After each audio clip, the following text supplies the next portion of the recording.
What's up, guys? This is Wes with Sincity Tactical, and welcome to the Sincity Tactical Show. With me, as always, Griff and Jax. Hey. What's up, guys? Hey, what's up, bro? Another day, another dollar. All right, just getting everything set up here.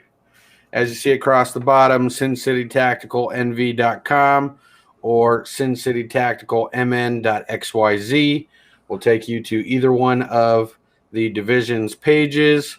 Also on there, you'll find that there's new products out, like I'll show you. The Come and Take It Sin City Tactical MN Division Molon Lab shirt, or Lave, however the hell you want to say it. Come and take it. Sin City Tactical MN, repping them today, and it looks like they're repping the father brand or division at the moment. Sir. Cool. Yeah. And of course, Jax has to wear his exclusive shirt. You see that grin on his face. Yeah, I love the member only. Absolutely.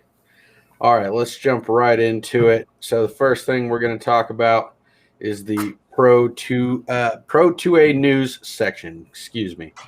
So I wanted to talk about how did the Second Amendment come to be to begin with. When the U.S. Constitution was written, there was much debate over whether or not to include a specific Bill of Rights. Many people at the time believed that if the government made a list of protected rights, then all rights that were not on the list would be trampled. Others felt that it was necessary to include specific freedoms to keep them from being taken away by an overactive federal government. Still, others felt that we needed to trust our government to lead us and not shackle them with things they could and could not do. Originally, the Constitution was approved without a Bill of Rights, then sent to the states for ratification. Many of the states, however, did not approve of a constitution that did not guarantee the protection of certain rights and freedoms.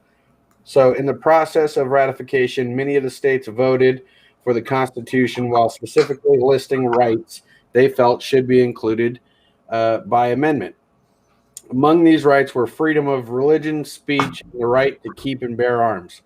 James Madison was largely in charge of drafting the original Bill of Rights. He looked over a very large list of proposed amendments, which had been recommended by various states. Then he narrowed them down. He submitted them to the U.S. Senate and House of Representatives, where they passed 10 of them, and those 10 became known as the Bill of Rights. According to the writing cited in That Every Man Be Armed, Mr. Madison has introduced long expected amendments. It contained a Bill of Rights, the rights of the people to bear arms, trench coats, page 76. So a little bit on how our Constitution came about and the rights that we have. Now, I think we're all in agreement here that we definitely feel like our rights are being infringed upon, especially right now with the way that the world is and the way that everything's going. So with that being said, Griff, you got any thoughts on that? Well, let's never forget where we came from. And our founding fathers knew best, in my opinion, at least. Absolutely. Jax, you got anything to add? Yeah, obviously every country has, their own Bill of Law and Bill of, rights, I'm sure, unless you're a communist country. But with that being said, our right to keep and bear arms, as well as our right to freedom of speech and the rest of the amendments that we have as Americans that are our right. And I do feel where you're coming from on things that are getting infringed upon, and it's been slow. I'm not going to say super slowly taking place over a long time, but at least within the last year, obviously, especially with this COVID stuff going on, you're starting to see a lot more of our civil rights as human beings here in America getting violated or infringed upon just innate, the overall general aspect of it. So with the Second Amendment one being more and more infringed upon with ATF and everything else like that coming down with new laws, it doesn't really surprise me. All we can do as Americans is just continue to fight for what we believe in and do it the right way, obviously, not riot. Absolutely. I agree. If there isn't anything left on that, we'll move right into it. Let's see. RX David, me and my whiskey are here. Drink Good to that. know. Good to know. And then it looks like we also have G3 Survival in the house. Shout out to you. We missed you last week on the competition for the CLS, but you'll be happy to know that anybody that had any negative points, it has been reset to where you will not lose points. You can only gain them. So you either stay where you're at or you gain a point. So you guys are back in the running. To speak on that a little bit more, we'll let Jax talk about the additions of certain people and the how many questions are being done per show type of stuff, since that is his topic.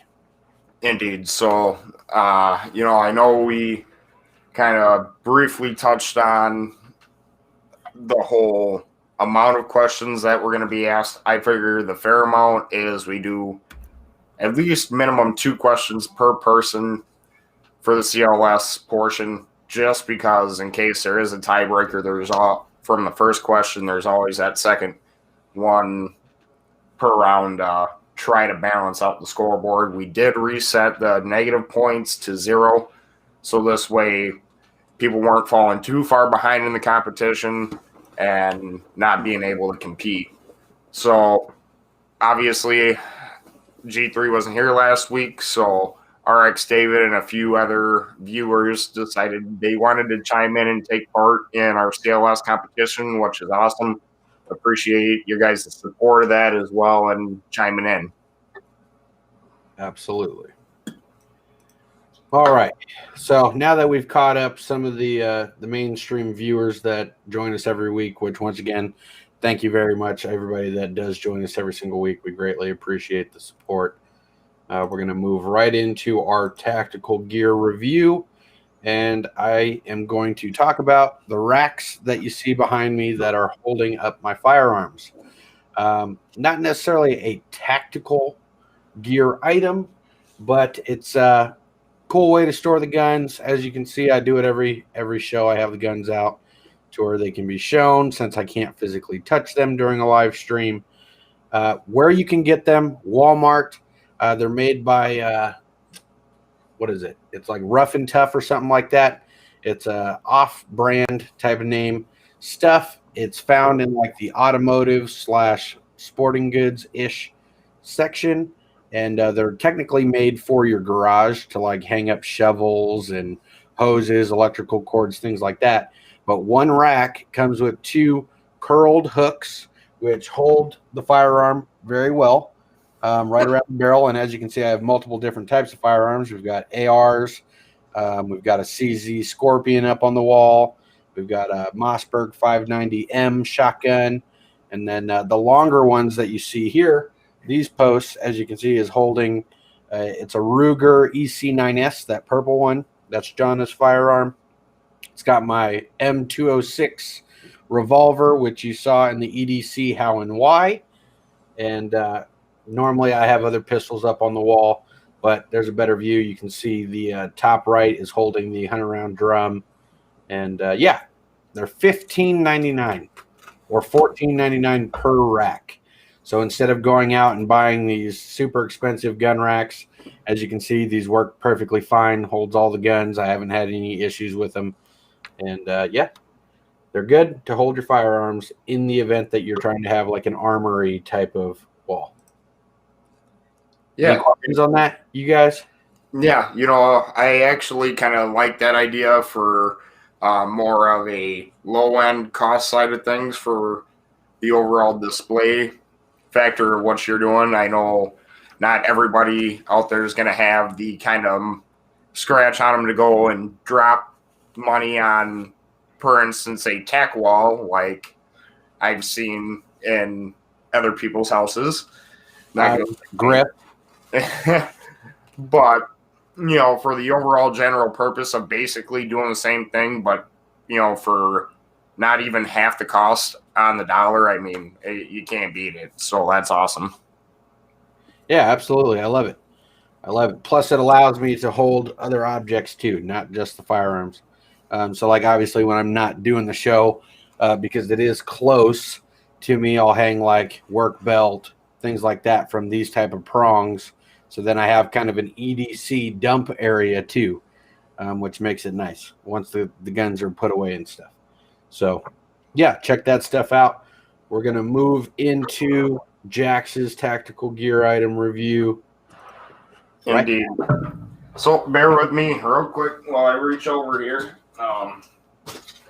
So this week I'm going to go ahead and talk about my nice little competition rig setup. More of a cheaper rig, not anything too fancy, too high speed, but just enough to get the job done. So going to go ahead and pull this up here.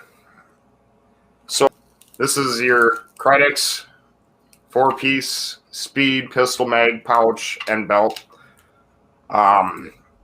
It's got your inner belt, your outer belt. It comes with belt clip there. However, I'm running my Blackhawk Omnivore on here for competition. It is made from a strong and durable ABS polymer material, and the nice part about these mag pouches is it is adjustable to fit not only single but double stacked magazines. Overall running price on Amazon for the rig itself is about $57 before shipping, obviously. So if you're looking to get into shooting sports and you don't necessarily want to borrow somebody's rig, and you have the scratch and want a decently priced starter belt, I definitely look into getting yourself one of these. Absolutely. That's awesome. I like war belts, gun belts, things like that. And of course, I know your thigh rig setup can also go onto that as well, which is nice, which we talked about having a thigh rig competition. That'll probably be the middle of next month, so stay tuned for that stuff. But let's hop right into Mr. Griff and let him go over his tactical gear item. All right. For this week, I have the Shellback Tactical Super Admin Pouch. $44. It's currently on sale for $28. Comes in 4 different colors. Made out of 500 denier nylon. Lifetime warranty. Now, the thing I like about having a dedicated admin pouch is when it's on your plate carrier, and you only have so much space in like your kangaroo pouch.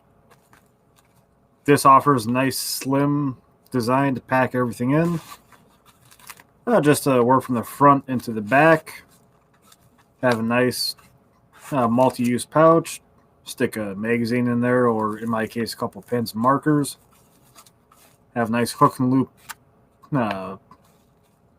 mounting surface right here in the front. Flip that down. Have a nice little pouch here, along with a ID holder. In this case, I just stuck a index card in there for various utility purposes. Go and unzipper this. Have a large main pouch here in the back. Plenty of elastic bands here in the middle, and 2 pouches here in the front. Also have two elastic bands here on the very bottom for tourniquets or anything like that. Along with the built-in Molly, straps or weaves or whatever you want to call them. I find it suits many needs just fine.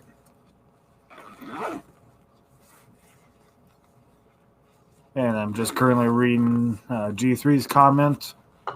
want to let you guys know Optics Plan shares your info with Facebook. I wanted to turn off off-site activity last week, and sure enough, Optics Planet was one they listed on Facebook for my personal info. That is great to know. Thank you for sharing that. Now, I do have a question about that. Two questions. The admin pouch. Yes. So that can also be integrated into like a Vertex bag, obviously, things like that. Yep. When it comes to that, it's the material. Is it durable, like super durable? Does it feel like it's weatherproof, like the zippers and stuff? Or do you feel like their water could get in there? I would have to say the actual zipper portion of itself is pretty waterproof. Where the zippers do meet, though, you do have a slight hole, but that's like with most closures. So probably slide them over to one side or the other. Find some way to shield that a little better. Okay, cool. The material itself, though, like I said, is 500 denier nylon. So it's pretty good, strong stuff. Sweet. And then G3, off of your comment, is that because you've purchased things from Optics Planet and you have an account with them that they're listing your stuff? Or is that just in general if you've searched their website? Because me personally, I haven't bought anything from Optics Planet before. And while we wait for a response on that, we'll keep it moving. But I like that admin pouch. I'd probably go all black too. My plate carrier is all black. Yeah, same thing with mine. Yeah. And then, of course, Jax has his standard issue. Yeah, mine's the OCP color, so I'd probably run like the OD tan if it came. Yeah, they had that. I saw that. So. Okay, well, while we wait for that response back about Optics Planet, I think that's good information for the viewers out there. Definitely for us. I had no idea. So we are going to move into the red button news section. And this is Jax's topic. So we'll pull up his article here. All right. Before we get into that, looks like G3 did respond here. Okay. I have an account, but I'm done ordering from them. I emailed them with the screenshot proving it, and they still denied it. Oh, so that's not good. All right. That's unfortunate. Disclaimer, Optics Planet is basically giving up your information through Facebook and things like that. This is being quoted from a third-party source. I physically don't have proof. We don't have proof, but G3 Survival is a very trustable source. So if he says it's true, I fully 100% believe that it is true. So be aware of Optics Planet and check. Let's see. I'm going to read his first comment again. Wanted to let you guys know Optics Planet shares your information with Facebook. I went to turn off-site activity last week, and sure enough, Optics Planet was one they listed on Facebook for my personal info. So check your Facebook settings, see if there's other third-party consumers accessing your information from Facebook, and turn that off, obviously, because it is a violation of your privacy. So just be aware of that stuff. And then his second comment to that was, I have an account, but I'm done ordering from them. I emailed them with the screenshot proving that they were using his information from Facebook and that they denied it. So that definitely seems like a shady business practice there. And that's sad because I know I've recommended some products that came off of Optics Planet. So unfortunate to see, but like I said, G3 is a reliable source of information, and I'm probably never going to order from them, period, if that's stuff that they're doing. So unfortunately, Optics Planet is cut. All right. Let's move into the red button news. Indeed. So Trump celebrates his acquittal, says the impeachment was part of a witch hunt. Now, former President Donald Trump is responding to Saturday's Senate vote acquitting him of an impeachment charge of inciting an insurrection. In a statement released shortly after the vote, the former president described the now concluded proceedings as part of a witch hunt perpetuated against him by one political party. But his statement ignored the fact that the vote against him was bipartisan, with 10 Republicans joining Democrats in the White House or in the House to impeach, and 7 Republicans joining with Democrats in the Senate. The 57-43 vote in the Senate, however, fell short of the 2/3 majority needed to convict. Trump thanked his legal team as well as all the representatives and senators who he said stood proudly for the Constitution we all revere,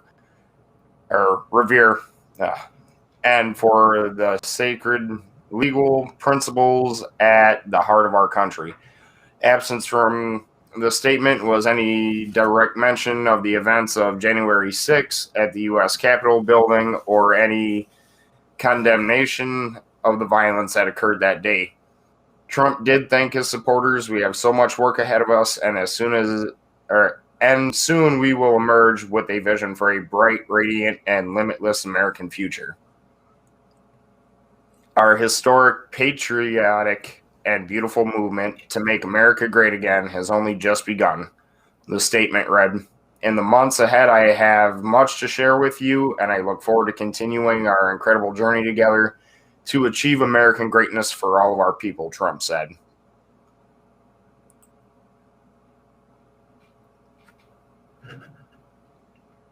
So, obviously, Trump got acquitted of impeachment. And from my standpoint, that whole thing was just a waste of time anyways. They waited until he was at the end of his term, when Biden was still president-elect on his way into office, to go ahead and start the impeachment trial against Trump. And for what? I mean, like we've talked about previously, all the burning down and rioting and looting that happened just even here in Minnesota over the start of the pandemic and the George Floyd case was just ridiculous, not to mention everywhere else. So with him being acquitted of those charges, I mean, I'm happy to say that he's going to still be able to run for next presidency term when the election happens again, if he so decides to.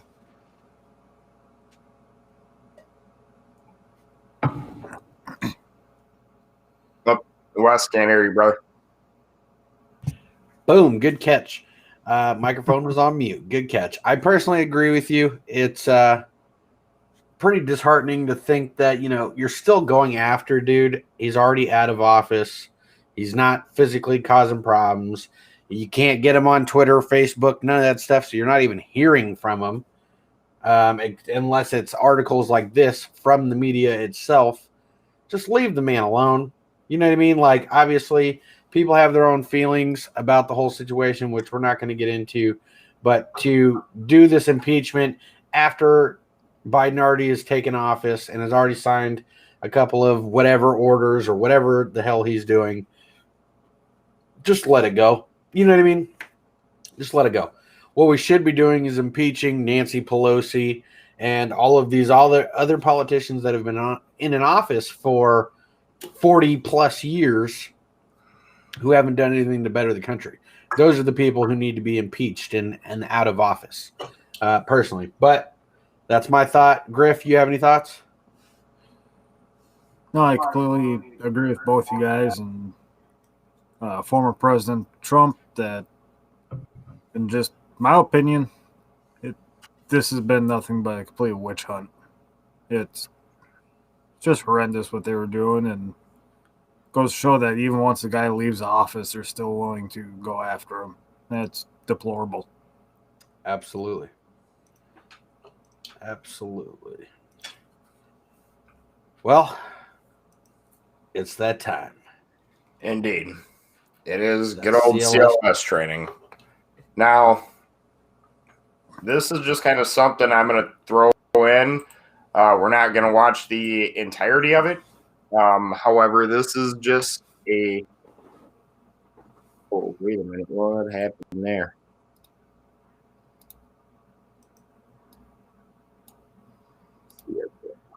Yes, it does. Awesome. Okay. So, I'm just going to go ahead and throw that out to Wes real quick. And if you don't mind, we'll pull this up real quick and just watch a small clip of it just to kind of get a general idea of a CLS style carrying maneuver. A clip it. So between a snippet and a clip. Yeah, No, this yeah. is 7 minutes long. We don't have to play the full 7 minutes, bro. Okay, well, I'm just making sure.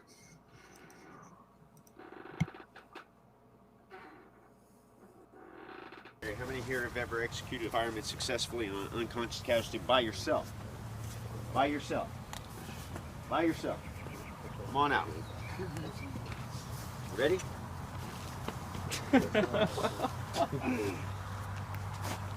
What do you weigh, Will? 180. 180, that's it? Come on, man. You're doing a good job. You're doing great, man. Come on. Come on. Get up. Oh. Yeah. He's perfect.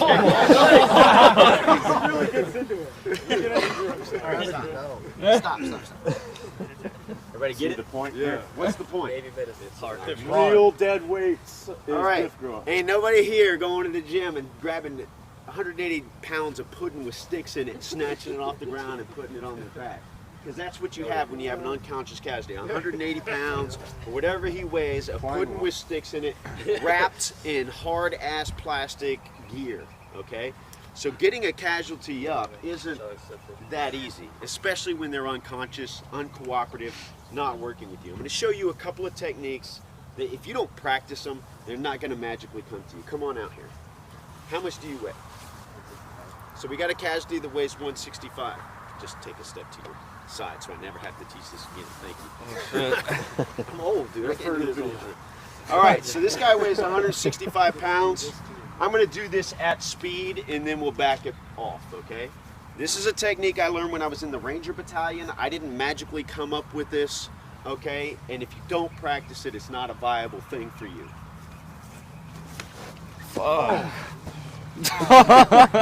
Again. At some point, gotta work. Yeah, that shit. I guess I overestimated. Relax your body. You see, I can feel that guy getting stiff, okay? A real casualty isn't gonna roll with me. He's just gonna be dead weight, all right? He rolled with me, all right? He weighs 165 pounds. You can get him up like nothing, okay? It's just a combat roll across his body. Anybody here weigh 220? Come on down. This guy outweighs me by 40 pounds. If you practice technique, it doesn't. I get them organized. I got them nice and stable. I've got my hips underneath my freaking shoulders. All I got to do now is post up here, stand up with them. Anybody's done a Turkish Walk. get up? It's real Relax your important to body. have everything in alignment. All your, if you're off a little bit, it's an injury waiting to happen. Now I could probably move out 100 yards with this guy. All right. So I know we kind of talked about other carries in previous CLS episodes. However, I just kind of wanted to give you guys another example of way to pick up and carry a casualty in the heat of battle while still keeping as many guns in the fight as possible. All right. So G3 first. Yep, we're going to go ahead and start this week off with G3. And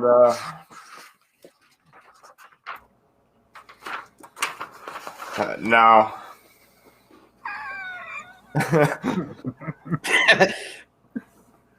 I had myself He heated, was but negative 2. Right. So G3 asked for some yes or no questions. I did come across a couple. I guess I'll be fair and give you a yes or no question here. The casualty has severe bleeding from a head wound. Should you apply a tourniquet to control the bleeding? Alpha, yes. Bravo, no.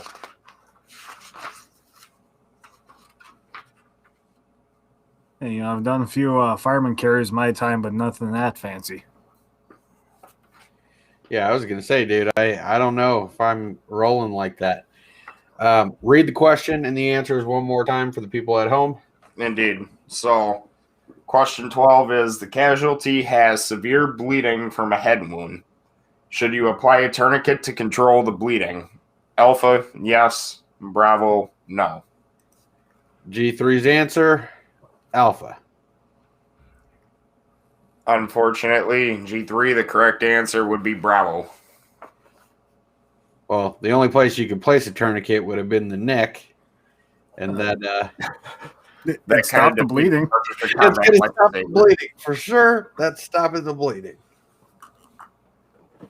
It stopped the bleeding, but it also stopped a lot of other things that you don't necessarily want it to. Well, as the video showed, dead weight can be easier to carry if you just do a ranger roll. Okay. True. You have a good No point. man left behind. However, you just defeat the entirety of the purpose of doing all of that by involving your combat lightsaber. G3 responded to you, Jax. I was right, he says. I'm starting to think G3 is just playing by golf rules. I think so. I think he's trying to call a mulligan here. I think so too, but you know, we're gonna Charlie Mike. Let's see here. Looks like RX David, are you still might with have us? RX David in here still with his whiskey, which again, cheers, brother. But we're gonna go ahead and give you your next question here. G3 says cauterize the wound with combat lightsaber. Now, RX David, here we go. Question 15. You are applying a splint to a casualty's limb. Which of the following is a general rule to follow? Alpha, immobilize the joint above the fracture. Bravo, immobilize the joint below the fracture. Or Charlie, immobilize the joint above the fracture and the joint below the fracture. Question and answers again for the people at home. Yes, sir. So, question 15. You are applying a splint to a casualty's limb. Which of the following is a general rule to follow? Alpha, immobilize the joint above the fracture. Bravo, immobilize the joint below the fracture. Charlie, immobilize the joint above the fracture and the joint below the fracture.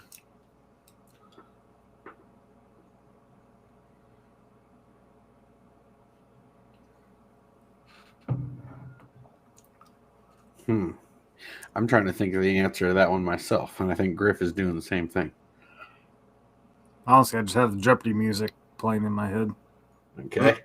Well, RX David responded saying that he is here. Okay. So give him the question and answers one more time.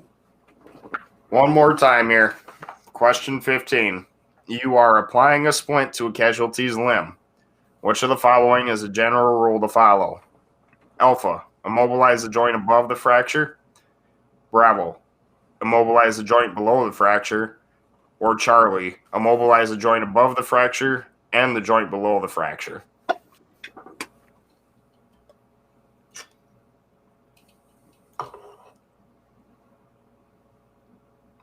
All right, Charlie. David said Charlie.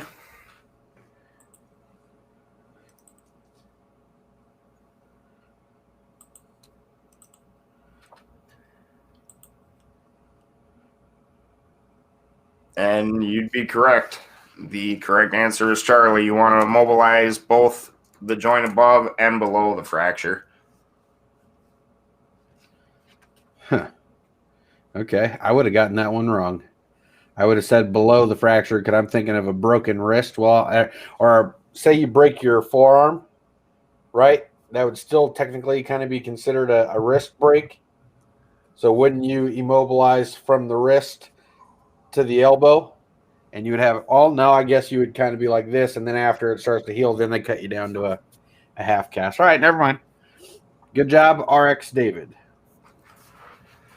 Now, before you read the next question, Griff is not allowed to have no yes or no questions. He's not allowed to have no 2 answered questions.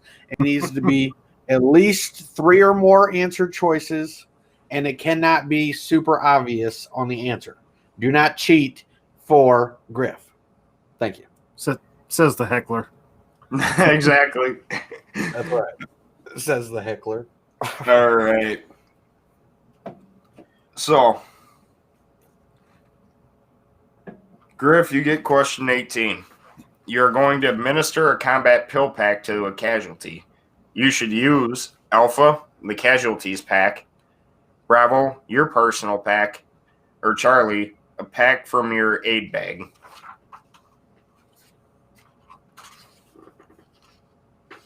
Question one more time, please. You are going to administer a combat pill pack to a casualty. You should use Alpha, the casualties pack, Bravo, your personal pack, or Charlie, a pack from your aid bag.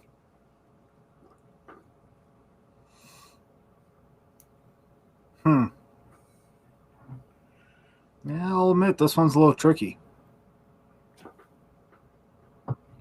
Well, if I have an aid bag, that sounds like I'm probably the designated medic. So, C from the aid bag. Now, wait. Before you tell him yes or no, my answer would have been Alpha on that one. If I'm administering a pill pack, I would want to use the casualties because it could have specific medications set up for that specific person that my personal or my aid bag might not have. Go ahead, reveal the answer. Wes's answer would be the correct one for that question. Kaboom. However, being as you threw in your answer for his question, no points will be awarded because... No, I don't want to point. I just was giving my answer. Which is fair. All right. Wes, your question. Question number 20. In most cases, the casualty's legs are placed on a stable object so that his feet are slightly higher than the level of his heart to help control shock. In which of the following circumstances would another position be used? Alpha, the casualty has an open abdominal wound. Bravo, the casualty has an open chest wound. Or C, either of the above. Oh. Ooh. C, because if you raise the legs up, you're restricting blood flow to the extremities, which is going to make it flow back towards the heart. And you're saying lower limbs, the legs, which means that blood's going to be passing from the abdominal area back towards the heart. So either one would be bad because you're going to bleed out. And you would be correct. Yes. Answer there is Charlie. All right. And remember, read the question and answers at least 2 times in a row for the people at home. Your question number 13. This one's for G3. You are treating a soldier with a fractured bone in the forearm. The sharp end of the broken bone has pierced the skin and is sticking out through the wound. Should you attempt to force the bone back into alignment before applying a splint? Alpha, yes. Bravo, no. You are really trying to help him get back into this game with yes and no question. Griffin's doing the same thing I am. Like, what is happening? Hey, No, he I was was not thinking here the, last week, damn it. Well, no, I was thinking more like C. You sharpen it and use it as a backup weapon. I like that too. Or a toothpick. We have an answer. Answer was Alpha. Unfortunately, the correct answer for question 13 would be Bravo. You do not want to try to force the bone back into alignment before applying your splint. You just want to get them, especially in a care under fire type situation. You want to get the casualty, infield taken care of and medevaced on out to the actual medics that are either A, back stationed here in the U.S. or B, back stationed at your fob. So you want to make sure in kind of a tactical infield care kind of a situation that you deal with what you can right there. Don't spend too much time on them, though. Keeping as many guns in the fight as possible is still kind of the main goal at the end of the day, as well as just getting them out of there so an actual MOS queued soldier can go ahead and further assess the situation. In his defense, though, I didn't think his answer was necessarily wrong. I would have thought to reset it because I know I've dealt with that, at least with my ankle. But you're also right, too. I was at a facility when it went to get reset. So, G3, I was on your side with that one. And yeah, exactly. I mean, I could see where G3 was coming from in that scenario myself. So, all right, let's see here. RX David, he's close, man. He's getting into this competition. He's real close. Yeah, indeed. So, RX David, question number 9. Pause real quick. I want to make a challenge because I know we've set up a challenge for me and Griff to where if either one of us wins, something happens to the other, which you guys will like to see. Oh, speaking of competitions, we need to get the anchor for Sincity, Minnesota Division, MN Division at 600 plays very quickly. You will get a surprise by Jax on live stream if you do so. So check that out. It'll be hysterical. You will thoroughly enjoy it, is what I'm going to say to that.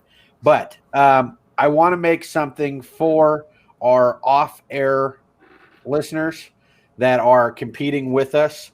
If one of them were to win, personally, from the Sin City Tactical side, I will send you a hoodie personally. On the MN side, are you guys throwing anything in?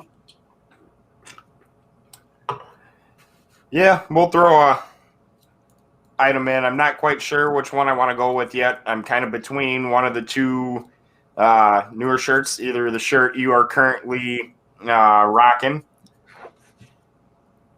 or the Parabellum. Sweet. So there you go. RX David, G3, Jimmy T, 702 HVAC guy. If any of you guys win, you'll receive a hoodie and potentially one of the other shirts, maybe a different item. We'll disclose the rest of that information at the end. Now, mind you, this competition is going on until the end of season 2, so there's about another 20-ish episodes to go. Indeed. But RX David is up. All right. RX David, question number 9. You are in a tactical field care situation. A casualty has a cut on his arm with heavy bleeding. What should you do? Alpha, apply an emergency bandage from your aid bag. Bravo, apply an emergency bandage from the casualty's IFAC, which is improvised first aid kit. Charlie, apply a tourniquet. Or Delta, tape an airtight seal over the wound. One more time, question number 9. You're in a tactical field care situation. The casualty has a cut on his arm with heavy bleeding. What should you do? Alpha, apply an emergency bandage from your aid bag. Bravo, apply an emergency bandage from the casualty's improvised first aid kit. Charlie, apply a tourniquet. Or Delta, tape an airtight seal over the wound.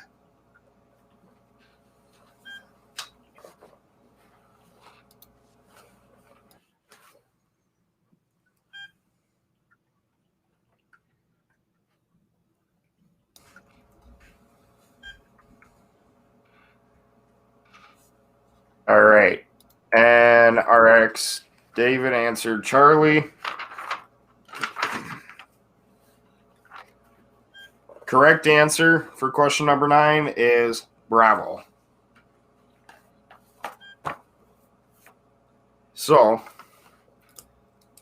we're going to keep moving here. Matter of fact,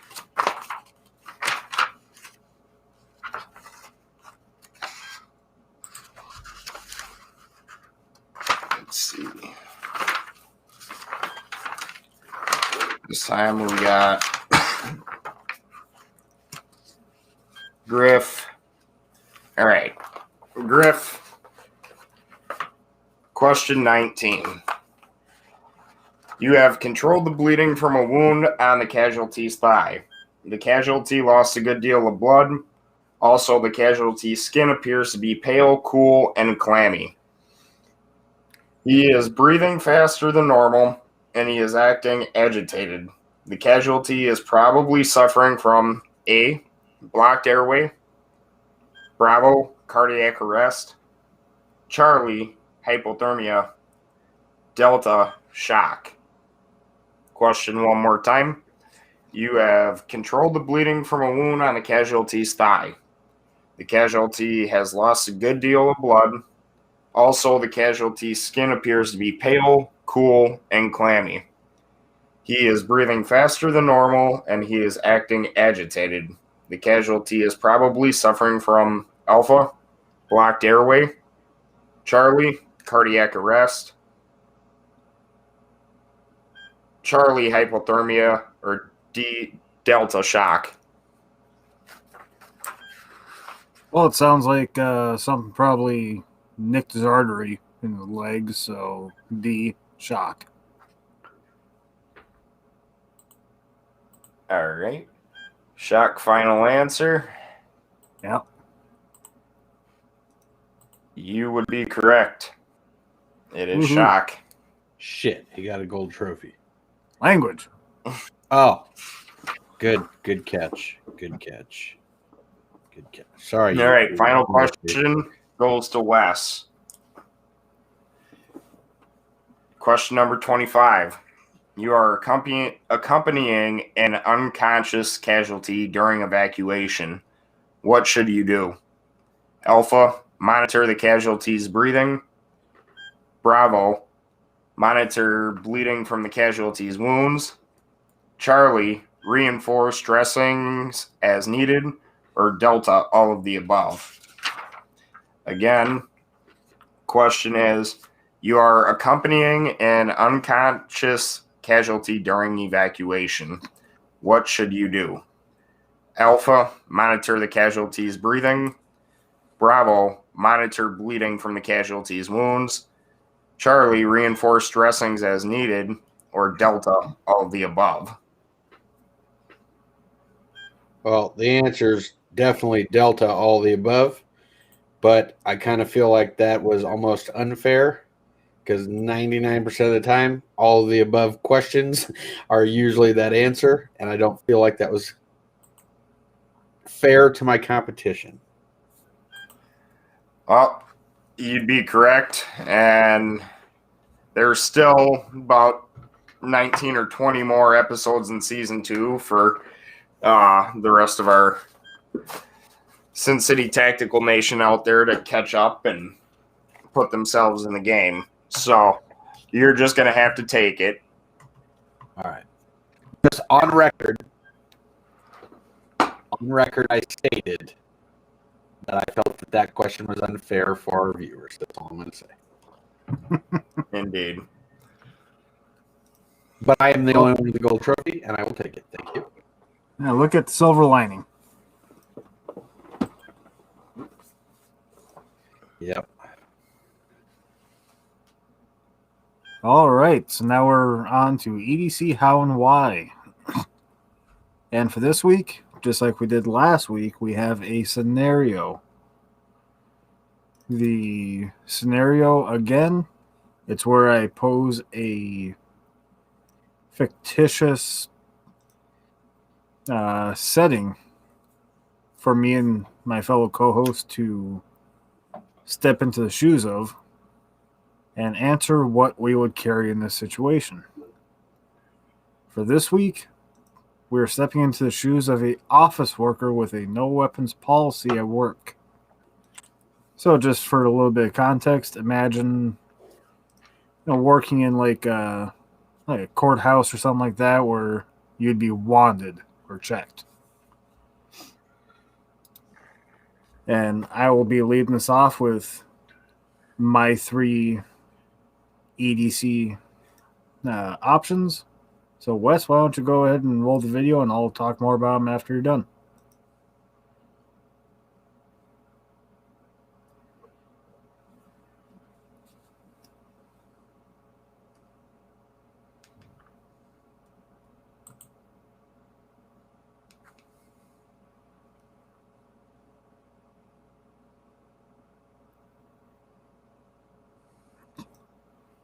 All right, thank you kindly. Now, first off, I chose a strong full metal pen. It's something that's practical that me working in the office, it would be pretty much expected to have. You have a really nice pen to, I don't know, sign my documents with, but also works as a strong impact tool. My second choice was a divot tool used in golf. Specifically, get one of those El Cheapo ones where I can get whatever company's logo or name put on it to kind of decrease suspicion that, hey, I just love to play golf. I have this really nice divot tool. I probably won at the company tournament. Pay no attention to the fact that it's really just really pokey fork. Again, same premise as the full metal pen. Works as a defensive tool in a pinch. Lastly, a vertex plate, specifically with ceramic plates, because not only is the ceramic plate technology out there nowadays really, really good, but it doesn't hurt to have some extra armor when you're walking around, and gives me a place to store all my other goodies. So next up we have Jax. You all set to go? Yep, indeed. So the items I chose this week, first we will go ahead and run through my little show PowerPoint, and then I will show the actual items. So if I can get Wes to pull mine up for me right quick, we'll roll on into mine.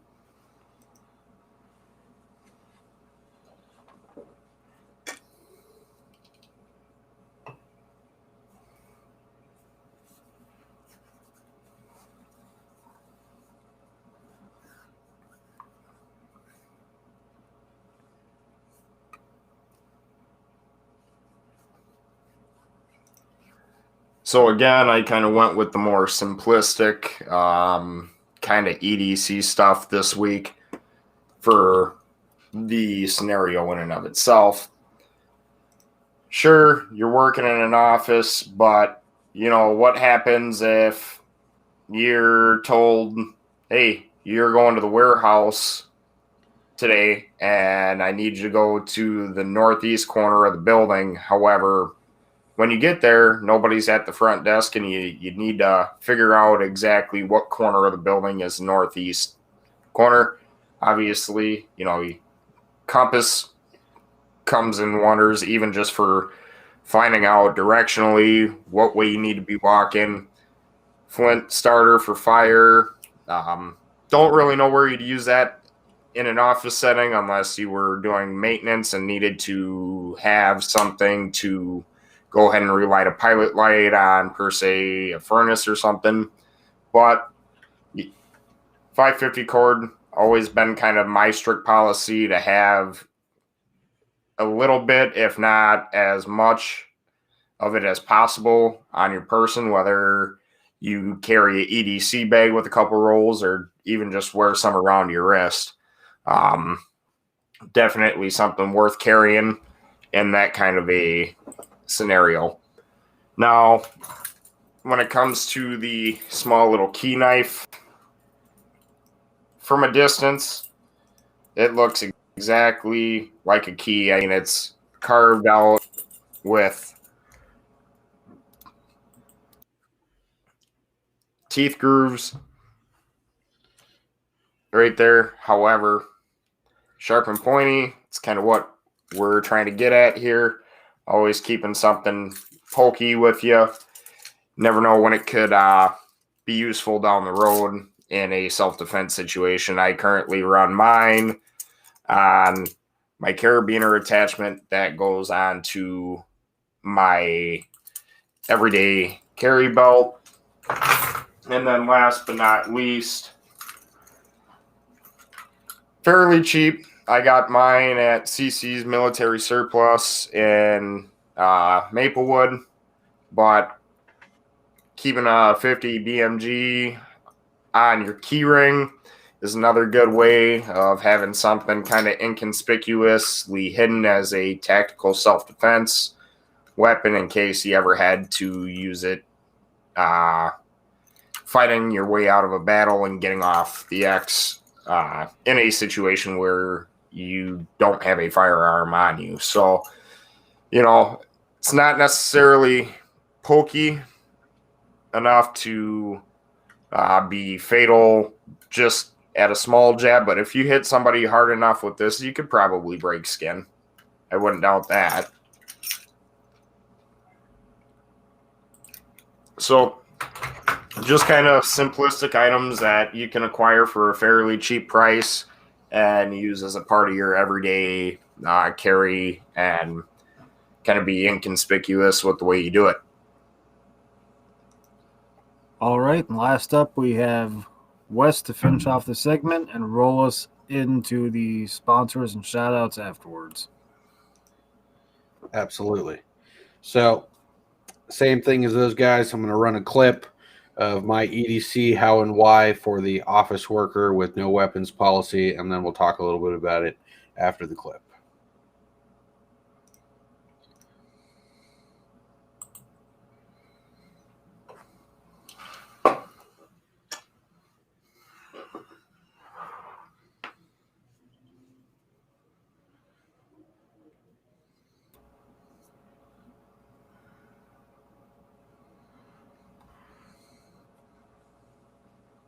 Well, I don't know if the video looked glitchy on your end, but it looked glitchy on mine. If it went too quick, I'll explain the items that I had on there. So for my office worker with no weapons policy, my first item was a multi-tool, has a knife, has a saw, pliers, Phillips head screwdriver. It's very versatile, something that most people carry with them. I carry one in my Vertex Essentials bag that I showed for my tactical gear item last week. Nice tool to have on you. Plus, it's got a bunch of sharp, pointy things on it if you needed to use it in that way. And then when I think office environment, I'm thinking city or something surrounded by other buildings as well. Say you're going out for lunch and you're walking instead of driving. You happen to walk past an alley or something, and you get grabbed by somebody into the corner or pulled into the alley or something like that. Obviously, this is all hypothetical, but if you're able to get your hands onto the whistle, it's something that you can blow very, very loud, which is going to attract attention from bystanders walking by or other people, at least in the vicinity of the area. So you could at least try to scare off the attacker in the event that something is happening.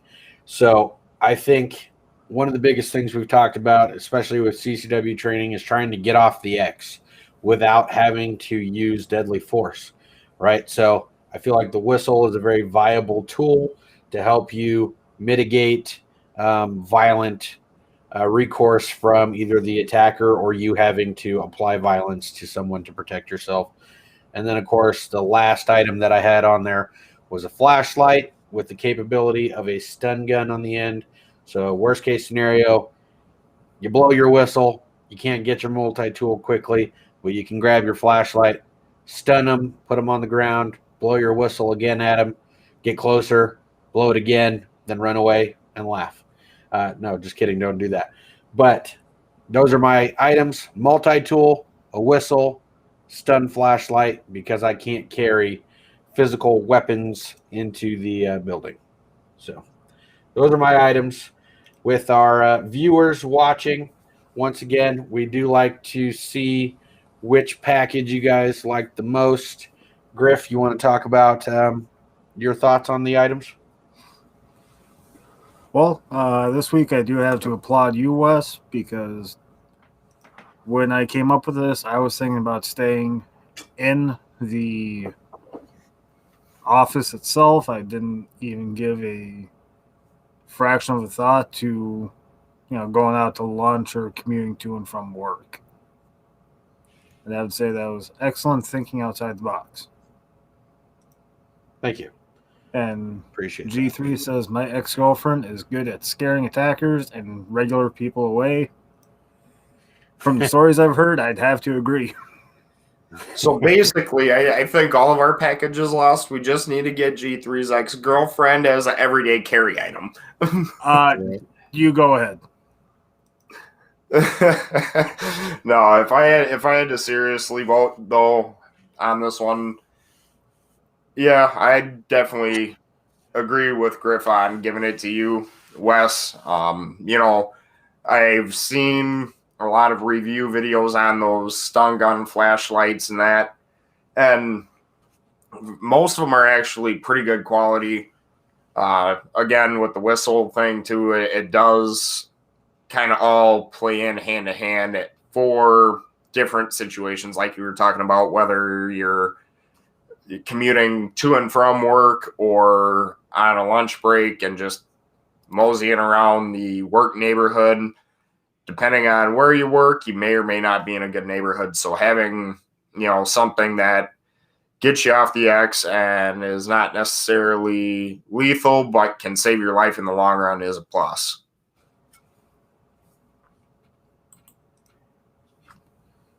Yeah. The thing I really enjoy about doing these scenarios, it's inviting the other co-host to bring in their perspectives and share their ideas and ideals with everyone else. And at least for me, it opens up things that I didn't look at. And this is the whole reason for it, is to broaden our horizons and have a little fun with it. And now I believe, Wes, we should get around to doing the shout-outs and sponsors. Absolutely. So first shout out, I want to give to Wendy from Sight Shooter. I've been speaking to her recently, and I compiled a video for her this morning that had her episode in it where I cut out the segment for her. She's going to be taking that footage and having one of her video editors kind of condense it a little bit to where it's just questions and answers and things like that. And she's going to be posting it on her social media platforms, giving us more exposure and also giving some more exposure to her company as well. So big shout out to her. And we're definitely looking forward to moving forward with the partnership. And she did mention that she did want to come back on the show soon. So we will get that all figured out and squared away. So definitely happy to have that sponsorship. She is a sponsor through Patreon, which you can find us at Sincity Tactical or Sincity Minnesota Division on Patreon. There are different packages on there of donations that you can do that allows us to get better equipment. What you guys might have noticed that even though Jax has a wide angled view right now and we're still figuring out background setups for his setup, with your guys' help and the determination that we have to provide you guys with better quality content, he did go ahead and upgrade his camera. And none of this would be possible without you guys. So I think the biggest shout out goes to you guys. Second shout out I want to give is to TacPack, monthly subscription service. They send you some tactical items every single month. It costs about $55 including shipping. If you use our code SC Tactical, you'll get a free mystery grab bag on your first order, which usually compiles some items from previous boxes. It's cool. Griff could tell you he hopped on and got the TacPack subscription about a month or so, I believe, before Christmas. And some items are kind of gimmicky. not going to lie, but some of the items are very functional. Like, for example, the Pelican case, War Machine Pelican case, as you guys saw in the last episode. Griff showed you the inside of his. I haven't determined what I'm going to do with mine yet, but it has pressure regulator valve on it. You're able to physically lock the box as well. So this is TSA approved, which is nice. So now you have a way to take your firearms with you when you fly. So in the event that I decide to fly to Minnesota or drive, I will be able to bring some sort of firearm with me, which is awesome. And that came from that TAC Pack subscription. Now, mind you, that wasn't the only thing that came in that box. So you get about 5 or 6 items every month. Definitely something cool to check out. And you get some practical items. And then, like I said, you get some gimmicky stuff too. But TAC Pack, Sight Shooter, definitely glad to have them. And the other sponsors I'm going to leave for the other guys. So we'll move right into Griff. Thanks, and I do want to mention TAC Pack. I hopped on back in October, and ever since then, as soon as my pack comes in, I'm immediately chomping at the bit to get next month's. It's great. I love it. But as always, my only shout out I want to talk about is G3 Survival at g3survival.com. And I know he's going to get sick and tired of hearing it coming out of my mouth, but in my opinion, he makes the finest firearm leather goods on the market. That includes magazine wraps, pistol grip wraps for not only ARs and AKs, but your pistol itself and shotguns. Forend wraps. He just recently released new finger straps to go on your forends. Everything is made here in the USA, specifically here in Minnesota. And him and I work closely to come out with new designs. And if you purchase anything from him, you guys will know that I personally came up with the tooling he uses to bring these fine leather goods to your doorstep.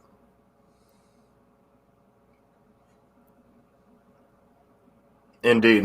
And, that's awesome. I do want to shout out G3 at G3 Survival.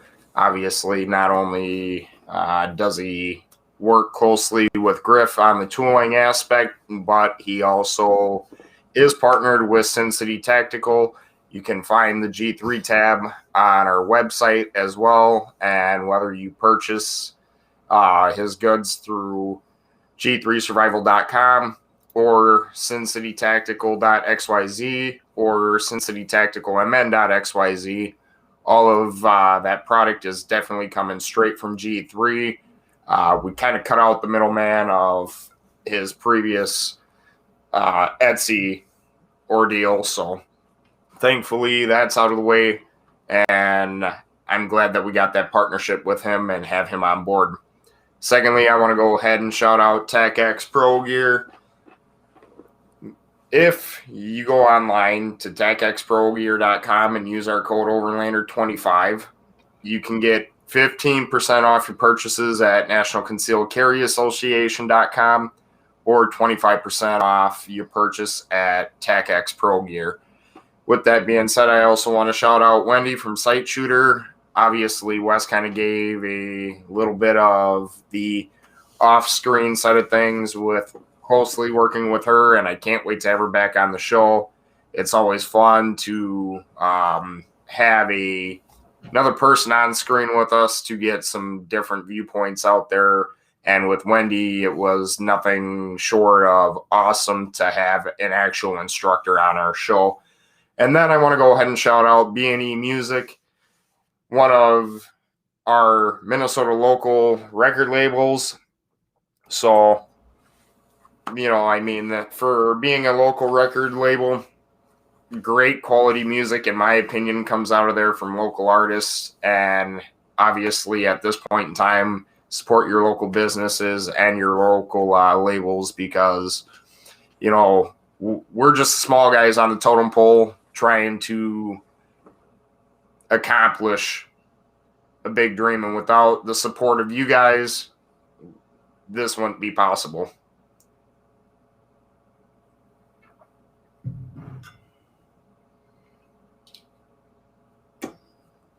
Wes, mic's off. Yeah, thank you again. Try not to make noise in the background. Okay, so you might have noticed that I did not mention controlled pair munitions. This will be the last time that I mention controlled pair munitions on this show.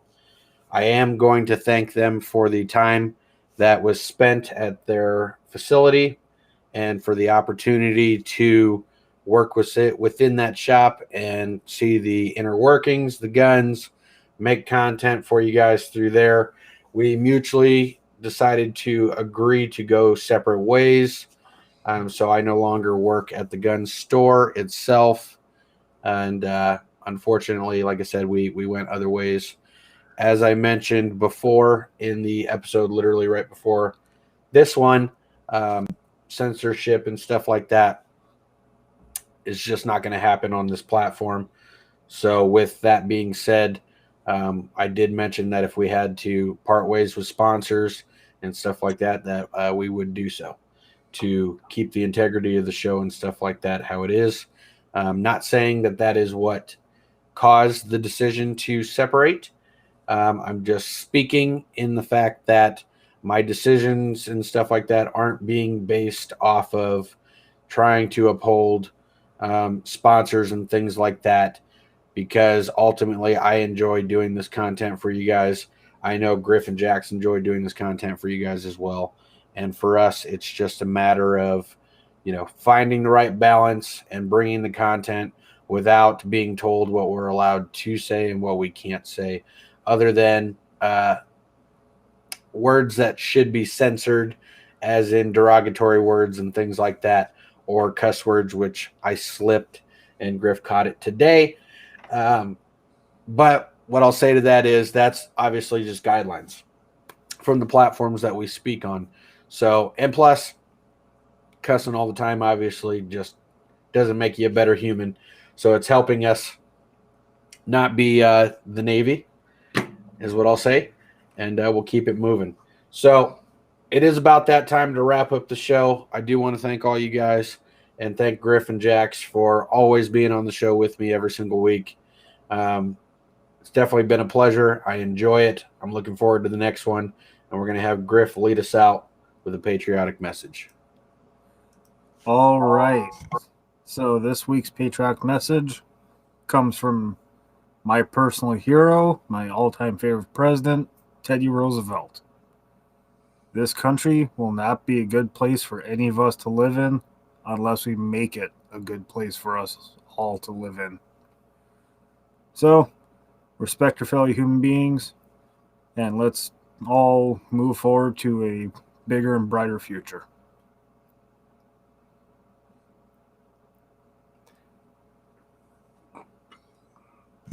Once again, thank you guys for watching. We're going to leave you with that, and we hope to see you next time.